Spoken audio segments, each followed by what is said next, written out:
In today's video, I'll show you how to delete appointments in Acuity scheduling step by step. If you need to remove a booking due to cancellation, rescheduling, or schedule changes, this process will help you manage your calendar easily. First, log into your Acuity scheduling account and go to your dashboard. Once you're inside, open the Calendar section from the left side menu. This is where all your appointments are displayed.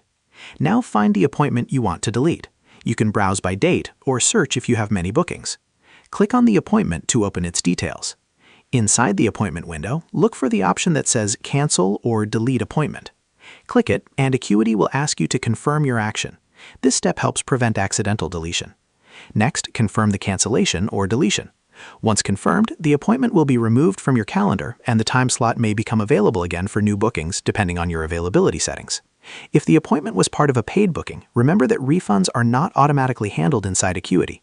You may need to process refunds through your payment provider, such as Stripe, PayPal, or Square. You can also choose to notify the client about the cancellation so they receive an automatic email update. Before finishing, double-check your calendar to ensure the appointment has been removed correctly. And that's it. You've successfully deleted an appointment in Acuity scheduling and updated your schedule. And that's how you delete appointments in Acuity scheduling. Share this video and subscribe for more helpful tutorials.